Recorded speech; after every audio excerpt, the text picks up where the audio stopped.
Good morning. मैं Rajveer Singh, assistant professor इतिहास।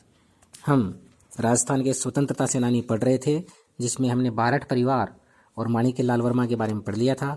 आज हम विजय सिंह पथिक के बारे में पढ़ेंगे। इनका जन्म फरवरी 1888 ईस्वी में यूपी बुलंदशहर के गुटवाली गांव में हुआ था। इनका मूल नाम भूप सिंह था।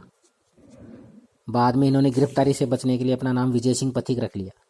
ये राजस्थान सेवा संघ और वीर भारत समाज के संस्थापक भी रहे थे।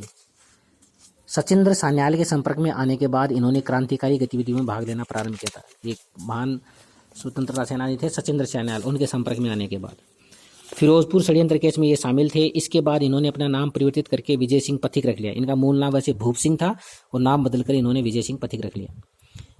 इनको गिरफ्तार करके टाटगढ़ जेल अजमेर में रखा गया था।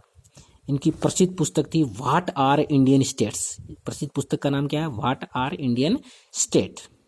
इनका एक लोकगीत था झंडा नीचे ना झुकाना और एक था तरज न जाने गोरी। इन्होंने पत्र भी लिखे, जैसे राजस्थान केसरी वर्धा से 1920 में और नवीन राजस्थान अजमेर से 1921 में। बाद में नवीन राजस्थान को नाम परिवर्तित करके तरुण राजस्थान कर दिया गया। तो ये तो बहुत बार एग्जाम में पूछा गया है कि राजस्थान केसरी किसका था? विजय सिंह पथिक का। नवीन राजस्थान विजय सिंह पथिक का। नवीन राजस्थान का नाम बाद में बदलकर क्या कर दिया गया? तरुण राजस्थान। नव संदेश इन्होंने आगरा से निकाला। किसान उपरमाल बोर्ड की स्थापना इन्होंने की थी 1917 ईस्वी में। डंका या उपरमाल डंका, उपरमाल पंचायत की स्थापना पर निकाला गया इनके द्वारा एक अखबार था, डंका या उपरमाल डंका। अगले जो स्वतंत्रता सेनानी हैं उनका नाम है जमनालाल बजाज। प्रथम विश्व युद्ध में इन्होंने अंग्रेजों की सहायता की थी। इस कारण इनको राय बहादुर की उपाधि दी गई थी। जमनालाल बजाज को कौन सी उपाधि दी गई थी? राय बहादुर की उपाधि दी गई प्रथम विश्व युद्ध में अंग्रेजों की मदद करने के कारण। जन्म 1889 में, काशी का बास सीकर में। ब्रिटिश सरकार द्वारा प्रदत्त राय बहादुर की जो उपाधि थी उन्होंने जलियांवाला बाग हत्याकांड जो 1919 में होता है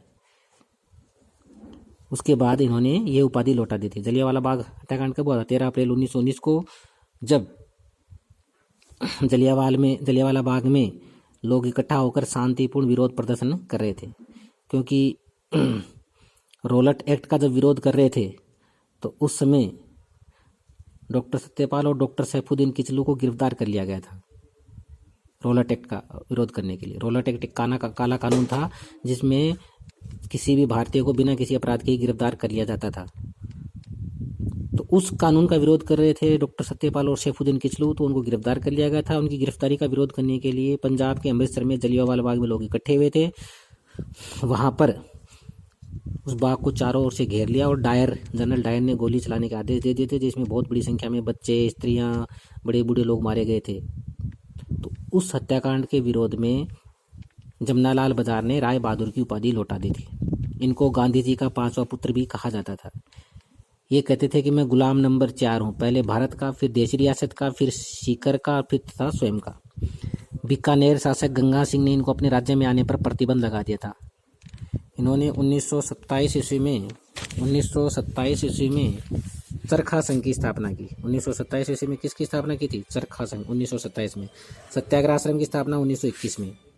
राजपुताना मध्य भारत सभा की स्थापना 1919 में नई दिल्ली में हुई थी, जमनालाल बजाज की अध्यक्षता में। राजपुताना मध्य भारत सभा की स्थापना, ये पूछा हुआ सवाल आ रहा है इसमें 2-3 बार। राजपुताना मध्य भारत सभा की स्थापना 1919 में नई दिल्ली में जमनालाल बजाज की अध्यक्षता में। सर्वप्रथम उत्तरदायी शासन की मांग करने वाले नेता भी यही थे। धन्यवाद।